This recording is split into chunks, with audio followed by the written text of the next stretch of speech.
Good morning, good afternoon, good evening to East Central Missouri and the world, and welcome to the James Strong Show podcast number 306.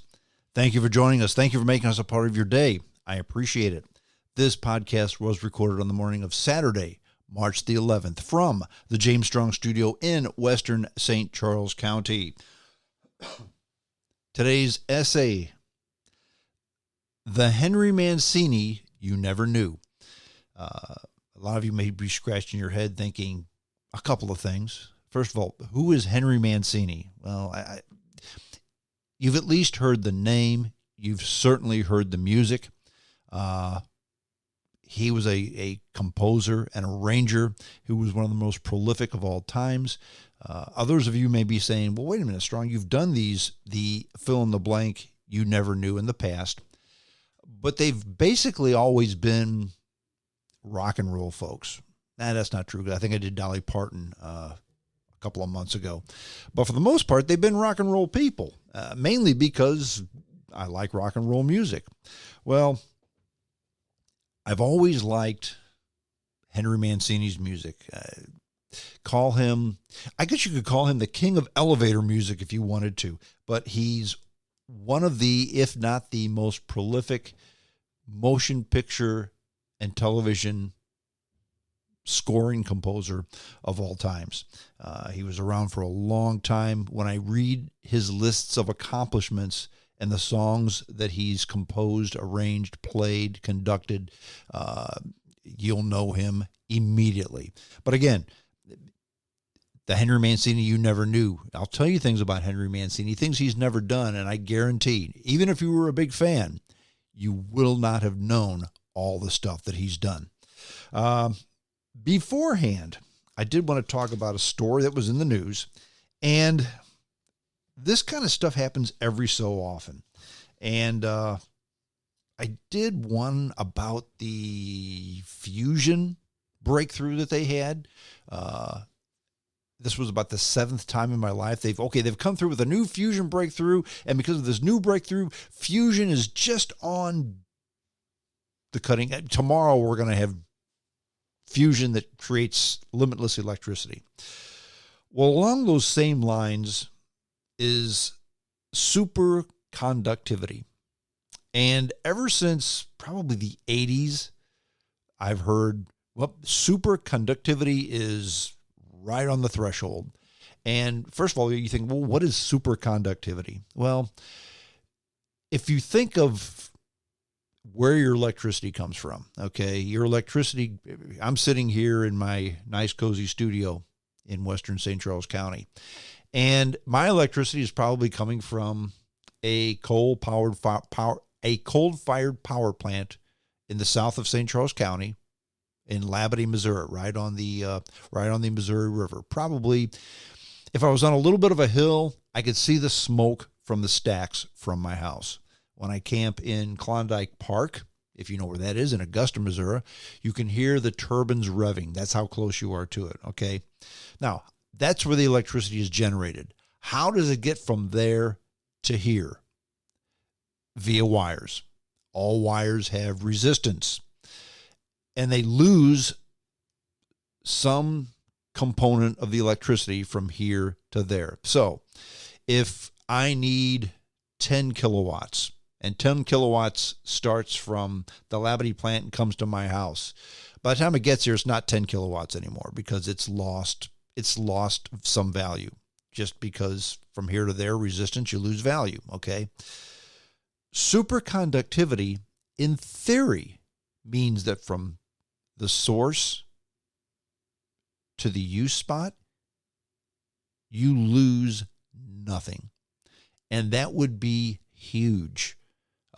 We would need far less electricity. Things would be far more efficient.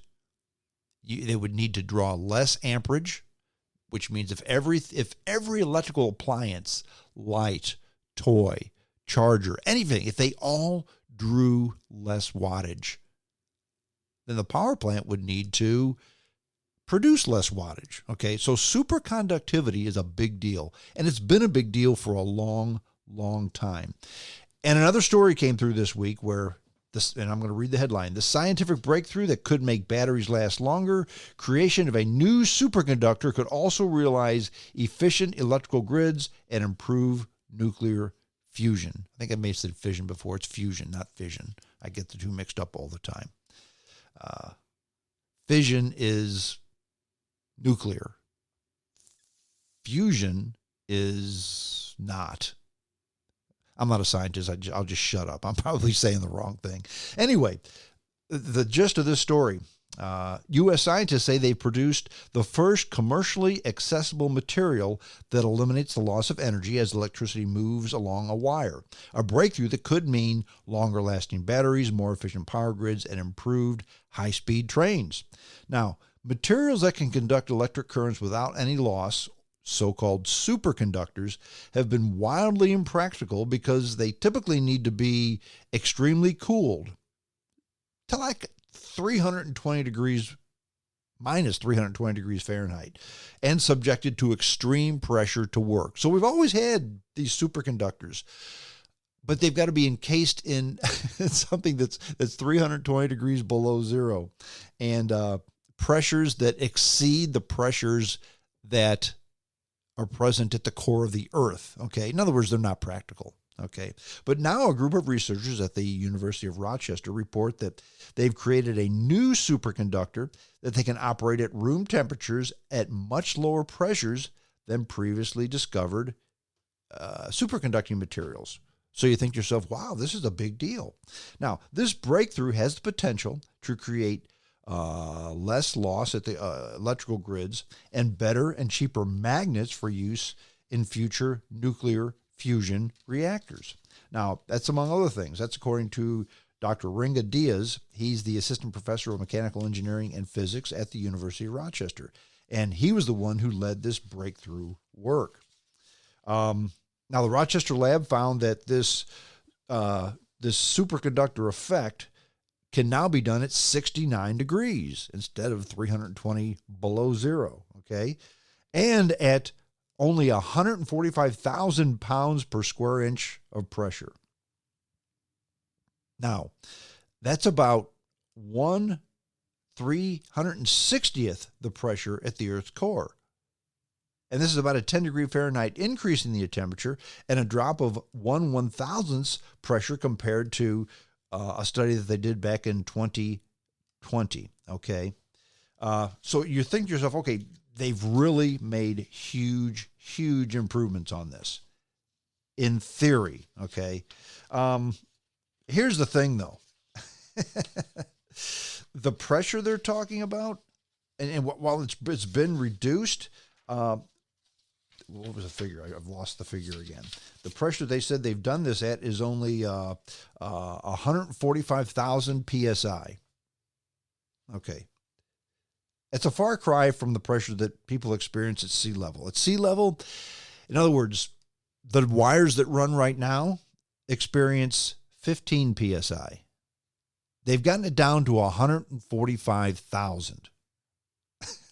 Okay, now, we're still nowhere close to being there. So you think to yourself, well, why are they all excited about this? Well, the group will start using machine learning technology to select their next superconductor recipes. In other words, if they've dropped this down this dramatically by doing this, what they're doing now is they're setting up algorithms with data from this new work and previous experiments to help artificial intelligence better predict what combinations of hydrogen and other elements may yield better superconducting materials. Now, Dr. Diaz says he's confident this achievement is coming. It's just a matter of time. Okay. Ever since the 1990s, I remember these superconductors being just on the cusp, okay? 30 years ago, they were just on the cusp. Now they're really just on the cusp. I'll believe it when I see it, and I think that it will happen. And what Dr. Diaz is saying is just a matter of time. Well, that's true. Now, is that matter of time going to be next week, next month, next year, next millennium? It's hard to tell. And will electricity even be what we're using when this comes to be? It's kind of like, you almost wonder if they're trying to make the most efficient steam engine out there. Oh, wait a minute, we don't use steam engines anymore. But you get what I'm saying. The only shaft of gold to this now is the amount of improvement that they've done since 2020. And that's just 3 years ago. And now they're going to be using automatic algorithms and AI, artificial intelligence, to try to find better materials for this superconductivity material. Okay. That is something that it's different. Okay. Maybe they can do this. Maybe they can't. If we don't see another story on this for months, I would say that, okay, it's kind of gone by the wayside, kind of like this, the fission breakthrough. They get better, but they're still nowhere close to being there. For instance, the nuclear fission that they said they actually, for the first time ever, created nuclear fission, because they've had nuclear fission, or not nuclear fission, but just fission forever. However, what they've done is it took, to create one portion of energy, they had to use 1,000 portions of energy to make that one. Well, now they're from 1,000. They were at 10,000. Now they're at 1,000. So that's a 10 times improvement. But they still need to make 1,000 times improvement over where they are. The same with this superconductivity. They need to get down to 15 psi if they're going to have it work in our atmosphere. And they're now at, what was the figure? 145,000. So they are at 1/360th of where they need to be. Maybe this is going to be a story. Maybe it's not. It's good that they work on this type of thing. It's good that they report on this type of thing. In my opinion, though, let's get someplace a little bit closer before we start having the party. Superconductivity is something that's very important that we do need to help with energy, and it will be a game changer, but we've got to get there first. Okay, the essay for today, the Henry Mancini You Never Knew. Again, you may be thinking, why are you doing Henry Mancini, the king of elevator music? Okay, why would you waste your time on a guy like this? Couple of reasons. First of all, as I've mentioned before in my podcasts, during the wintertime, I tend to read books on a certain topic. And this winter, I'm reading about old motion picture stars. And with the exception of Sophia Loren, they've all been dead. Sophia Loren, Frank Sinatra, Cary Grant, Tim Conway. Who was the one I just did? Well, I'm currently reading about Debbie Reynolds, okay? And actually, this was an autobiography, and it was written before she died, but she's since died since the autobiography was written. But anyway, she's one of the, she was on the tail end of the golden era of Hollywood. But one of the things that all of these books mention is all these motion picture stars had movies that were scored. In fact, all movies are scored. All television shows are scored. Everything is scored. And by scored, for those of you who don't know, the music that's put to the movie or the television show or the game show or the commercial. Everything has music behind it, okay? And somebody has to write that score. Somebody has to write that music. Henry Mancini was one of the most prolific score writers of all time. And actually, I've liked his music ever since the 1960s. Now you think to yourself, wait a minute, Strong, you were born in 1959. So in the 60s you liked his music? Yeah, I did. As a young boy, I would listen to, and those of you from this area of my age and older will probably know this, but on KSD, old 550 AM, I would listen to a guy who was on from 7 to midnight. His name was Harry Gunther.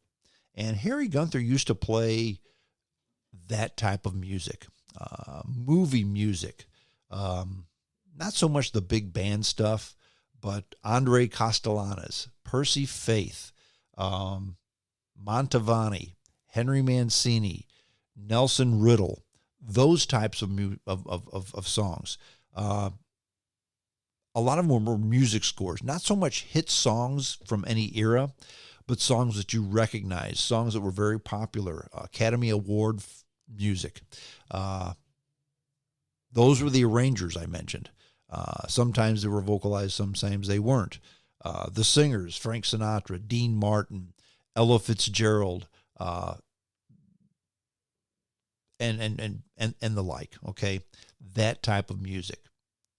Beautiful music, I think they called it once upon a time, just because that was the genre. A lot of people call it elevator music. And they call it elevator music because a lot of times, while these songs were never popular, and when I say popular, I mean they never sold a lot of records. With few exceptions, motion pictures don't sell records. But the music is a big component to the entertainment value of the movie. Harry Gunther played that type of music. I fell in love with it. Henry Mancini was one of the top guys who wrote and arranged some of the most memorable music that went with motion pictures. Now, you think to yourself, who likes Henry Mancini? Well, give me a break. Listen to the podcast. You'll recognize his music. You'll recognize his songs. And like I've said before, if you're looking for something that everybody else is talking about by listening to this podcast, this is podcast number 306. Before that, I was 12 years on the radio. You should know by now that I'm not going to talk about what everybody else talks about. I'm going to talk about stuff that's interesting, entertaining, that nobody else is talking about. Okay? And that's what I'm going to do here today. Case in point, next month, I'm going on my yearly sabbatical to Death Valley. I get on a plane by myself. I fly into Las Vegas. I load up my Pelican cooler with supplies and ice. I go out to the desert, and I live that way. There's no cell phone connection. There's no internet. And I stay out there for the better part of a week. It'll be 3 nights this time. And kind of unwind, think, and do things. In the campground, if I had to estimate, there'll probably be 6 other people there. This is in Southern California. Death Valley is in Southern California. There's 18 million people in Southern California. There'll be 6 of us at the campground, okay?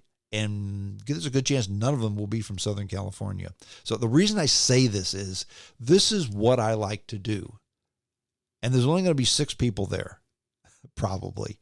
In other words, there's not a whole lot of people who like to do this. In other words, there's not a whole lot of people who have thought about Henry Mancini in the last month, okay? In fact, younger folks probably don't know who he is. But I'm doing this because nobody else is. Henry Mancini, he was born in 1924. He was an American composer, conductor, arranger, pianist, and flautist. In other words, he played the flute and piano, okay? And he was one of the greatest composers in the history of film. He won 4 Academy Awards, a Golden Globe, 20 Grammy Awards. In fact, he won 4 Academy Awards, but he was nominated for 18 Academy Awards. 18! 20 Grammy Awards. That's what he won, okay? Plus a posthumous Grammy for a Lifetime Achievement in 1995 after his death from pancreatic cancer. His works include the theme from the Peter Gunn television series. In fact, that was the first popular song, or that's how he first came up into the frontal lobes of the public, as well as the music from the Pink Panther. Moon River from Breakfast at Tiffany's. In fact, my wife was watching Moon River the other day. I heard that music, and that's what thought, you know what? I need to do something on Henry Mancini. The music from Peter Gunn, Mr. Lucky. He won the first Grammy Award for Album of the Year. First time they had the award, Henry Mancini won it. He enjoyed a long collaboration of composing film scores for Blake Edwards. In fact, most all Blake Edwards films were scored by Henry Mancini. And he actually had a number one hit one time during the rock era in 1969 on the Hot 100. The love theme from Romeo and Juliet spent 2 weeks at the top of the charts, week ending June 28th, 1969. Not the Beatles, not the Stones, Henry Mancini. He was born in Ohio, raised in Pennsylvania. Both of his parents were Italian immigrants. At the age of 8, Mancini began learning the piccolo. Okay, that was the first instrument that he learned. He later studied piano and orchestral arrangement under the Pittsburgh concert pianist conductor Matt Adkins. Not only did Mancini produce arrangements for the Stanley Theater bands, but he also wrote for the Benny Goodman Orchestra. That was way back when. That was before World War II, okay? Excuse me. According to Mancini biographer John Capps, the young Mancini preferred musical arranging to any type of musical performance. But taking apart a Chopin piece or a Schumann sonata, in order to play it, he had to play it to see it. Okay, in other words, he didn't really like performing in public, but what he would do is he would take a certain song, play it, often more than once, and then, okay, this is how it was meant to be played by the guy that wrote it. But let me arrange it a little differently to make it sound better. And the top arrangers back then, that's who made the music that was the most popular. Frank Sinatra, for instance. Frank Sinatra sang almost no original music. In fact, you could make a point to say that Frank Sinatra was kind of a cover artist, okay? He covered stuff by other people. Case in point, Fly Me to the Moon, arguably one of Sinatra's biggest hits. That song was about 20 years old when he recorded it. And if you've ever listened to Fly Me to the Moon by other artists, it's a slow, methodical love song. Quincy Jones took that song, jazzed it up with Sinatra, and turned it into the hit song that it was. That's what an arranger does. That's what Mancini did. Yeah, he wrote a lot of music, but he also took music that was written by other people, looked at the music, and changed it, arranged it in a different way so that it sounded different, more upbeat, more jazzy, more fitting to the picture that it was scored for. Okay, that's the best way to describe it. For his education, he first attended the Carnegie Institute of Technology. In fact, that's now called Carnegie Mellon. But then later he transferred to the Juilliard School of Music in New York City. I mean, that's kind of where all those guys go. That was when he was 16 years old. Okay, when he turned 18, he enlisted in the United States Air Force. While in basic training in Atlantic City, he met musicians and he was recruited by the one and only Glenn Miller. Okay. And Glenn Miller, he played with Glenn Miller's band. Okay. Now, after World War II and Glenn Miller died in World War II, the newly discharged Mancini entered the music industry. And in 1946, he became a pianist and arranger for the newly formed Glenn Miller Orchestra led by Tex Beneke because Glenn Miller was dead. In 1952, Mancini joined Universal International's music department. I think to yourself, well, I've never heard of those people. That's where Mancini cut his teeth on music arrangements. And then during the next 6 years, from 1952 to 1958, he contributed to music to over 100 movies. Yeah, over 100 movies in 6 years, okay? And I think to yourself, well, I can't think of 100 movies that were made in those 6 years. Well, think a little harder. You never heard of Universal International? Well, it's because the movies they were associated with were, get this list: The Creature from the Black Lagoon, The Creature Walks Among Us, It Came from Outer Space, Tarantula, This Island Earth. Okay, those types of movies, B films. And at first when I read this, and I started researching, I thought, this is baloney. Well, sure enough, look up The Creature from the Black Lagoon on Wikipedia. It's his music score, Henry Mancini. He really did. He wrote, and that's where he cut his teeth. And this not just in the music industry, but in all industries, in all works, in all fields. How do you get good at a task? You do it over and over and over and over. And Mancini wrote in 6 years, contributed music and wrote scores for and arrangements for over 100 films. He could do it in his sleep. Okay. Then came his big break. He wrote the score for the Glenn Miller Story, which, okay, he knew Glenn Miller. He played for Glenn Miller. He played for the Glenn Miller Orchestra after Glenn Miller died. And guess what? This guy who wrote the themes and the scores for Tarantula and Creature Walks Among Us and The Creature from the Black Lagoon, he got an Academy Award nomination for the Glenn Miller Story. Okay. He then wrote the score for the Benny Goodman Story. Orson Welles hired him for The Touch of Evil. Now, during this time, he also wrote some popular songs. His first hit, it was written by Henry Mancini, but recorded by Guy Lombardo and his Royal Canadians, called "I Won't Let You Out of My Heart." So now Mancini was known. He left Universal International to work as an independent composer-arranger back in 1958. Now, soon afterwards, he started scoring television series. His first one, well, he met a guy named Blake Edwards.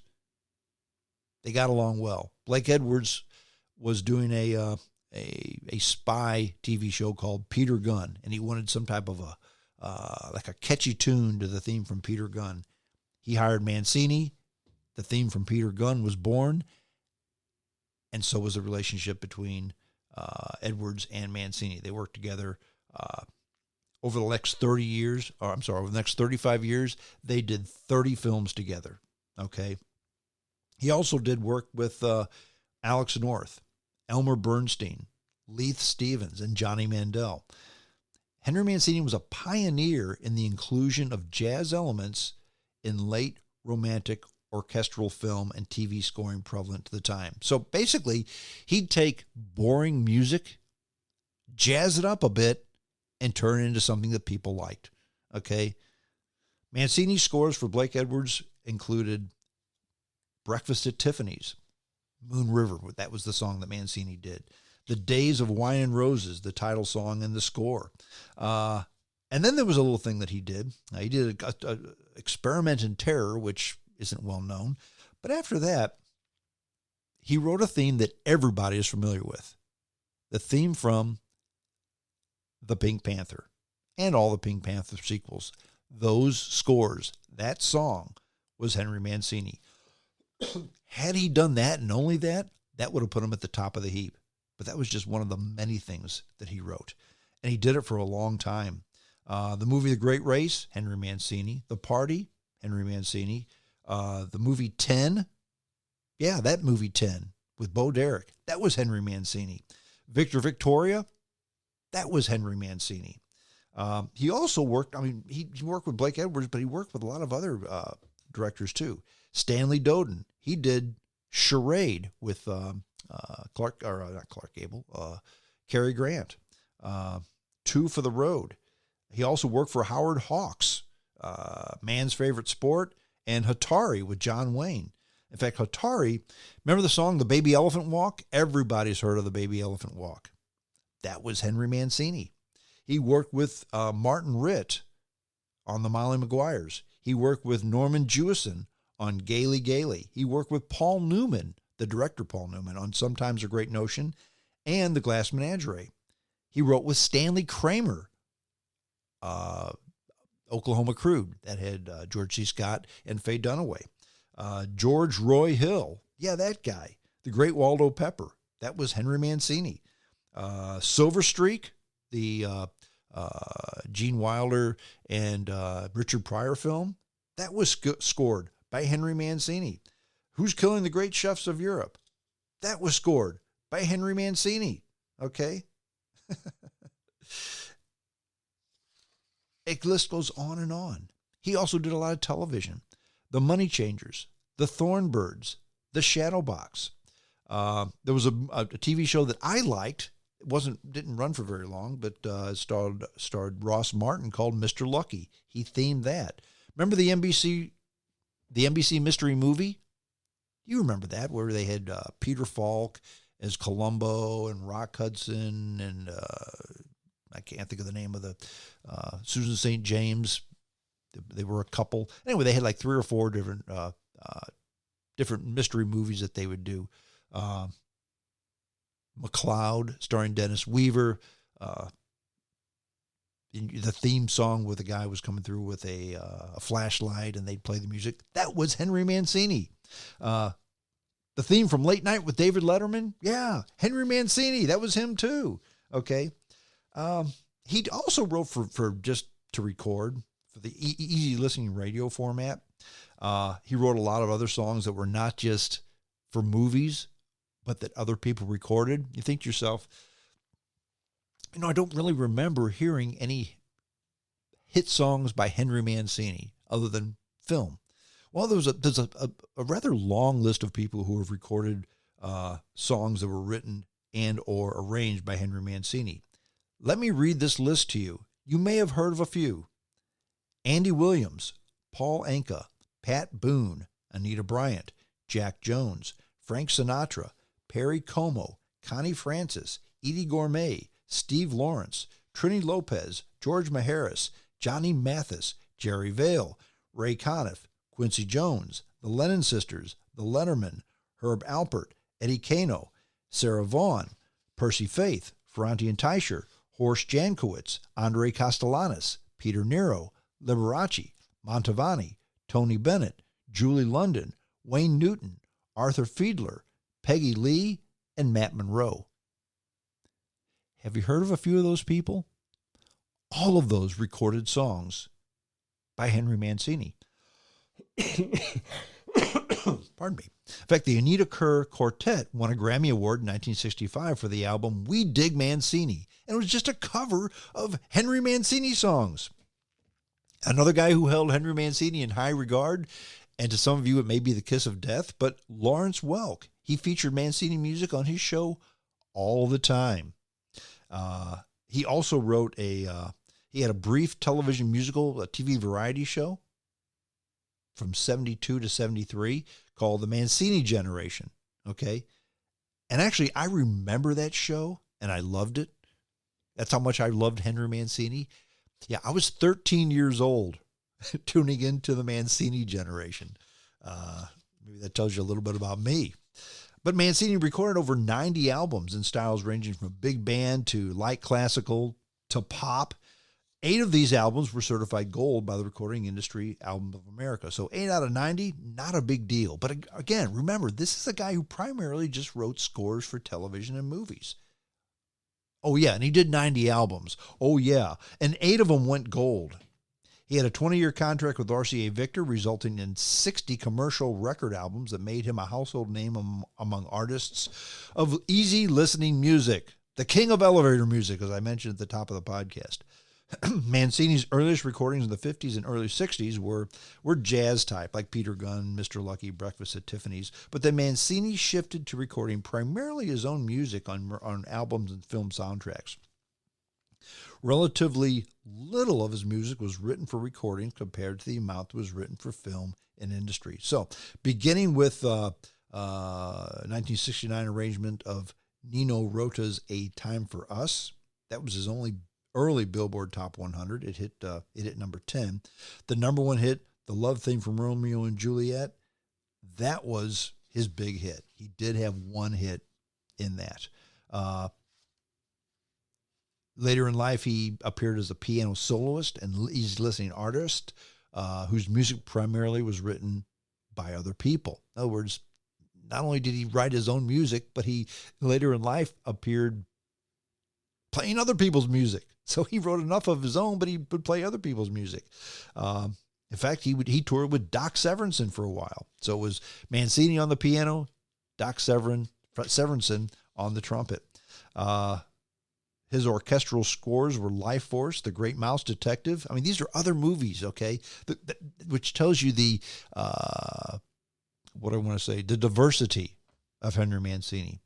The Great Mouse Detective, Tom and Jerry the movie, the Molly Maguires. And he also continued to write for horror themes, Experiment in Terror, The White Dawn, Wait Until Dark, The Night Visitor. So he wrote for movies that he still wrote for B movies, okay? Now, Mancini was also a concert performer, as I mentioned before. He conducted over 50 arrangements per year, resulting in over 600 symphony performances during his lifetime. He conducted nearly all the leading symphony orchestras in the world: the London Symphony Orchestra, the Israel Philharmonic, the Boston Pops, the LA Philharmonic, the Royal Philharmonic Orchestra. His favorite was the Minnesota Orchestra, where he debuted the Thornbird Suite back in 1983. He also did charity events. He conducted the orchestra for concert Children in Need in the UK. Just very prolific, very popular. He was gone too quickly. He died of pancreatic cancer in June of 1994. He was working at the time on a Broadway version of Victor Victoria. Never saw it to stage. He died first. He was survived by his wife of 43 years. Again, another boring guy. Married one gal, stayed married for 43 years until he died. She was a singer that he met on the road while playing with the Glenn Miller Orchestra, Ginny O'Connor. They had 3 children. They met when he played with the Glenn Miller Orchestra. Henry Mancini also created a scholarship at UCLA, and some of his library and literary works were archived at the Music Library at UCLA. Okay, the American Film Institute ranked Mancini's songs Moon River as number 4 and Day of Wine and Roses, number 39, on their list of the greatest songs of all time. And his score of the Pink Panther, that was number 20 on the greatest film scores. Breakfast of Tiffany's, Charade, Atari, Touch of Evil, and Wait Until Dark, those were also on the list.